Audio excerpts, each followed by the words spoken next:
So I'm here with the puppy and I'm splitting up this birch tree for bow and snowshoe and ski projects, and I already split the bottom of it and took it away, quartered it and took it away earlier the other night.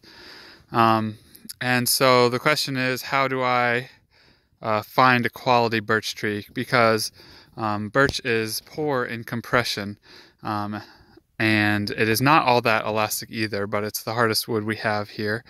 So not all birch trees are created the same, and what we want is an exceptional birch tree, one with really long fibers and straight grain and relatively knot-free. It doesn't have to be perfectly knot-free, and also disease-free. And so the first thing I look for is a nice healthy tree with long limbs that aren't all broken off. That means it's elastic and can stand the snow load. And then, once I find a healthy tree, as you can see on the stump here, I take my axe and I hew down it. And then that exposes the grain, and then you can see if the grain is straight or not, as in vertical towards the tree, or if it's got a slight twist. At this point, if it's got a twist, I leave it alone. In any direction, I just keep going, because the name of the game is to high grade. And then what I do is I take my knife, if it passes the straight test, straight grain test there, and I pick at the grain, and it will pop up. You can see here, this is nice long fibers.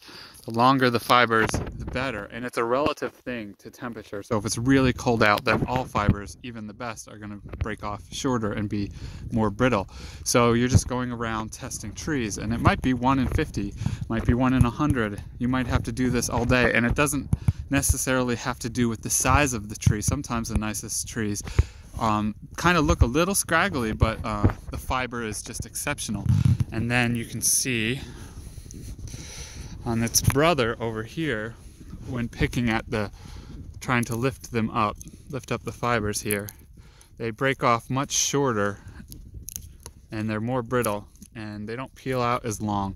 And so this tree is not, in a relative sense, as good as the other one. So I just go around and test a bunch of trees, and this does damage trees, so you don't want to do it too much. And I don't do it to all the trees in a stand. I just high grade based upon health and then test those trees, because you're trying to find, like I said, an exceptional tree to do a work for you. Like a bow has to do a lot of work, a ski has to do a lot of work.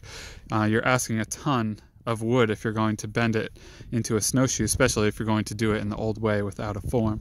And so you want an exceptional tree. And then the last test, of course, is to split it. And there's many ways, well, there's a few ways to split a tree. And so obviously you can use wedges.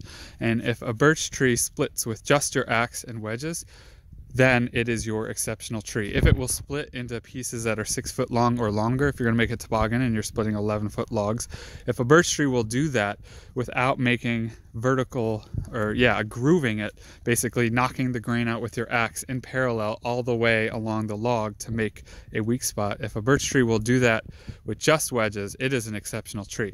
But for something like a toboggan, I would take my axe and hew in all along the tree so you end up with a groove taken out on each side. So coming about an inch on this side and an inch on the other side, all the way down, just by taking my axe and going along, sitting on top of the log and chopping the grain out. So my axe bit is in line with the tree, parallel to the tree. And you just do that the whole way, and that creates a weak spot, and then the split will follow that. And then you can just split it with your axe just by throwing your axe through it, and the whole tree will split.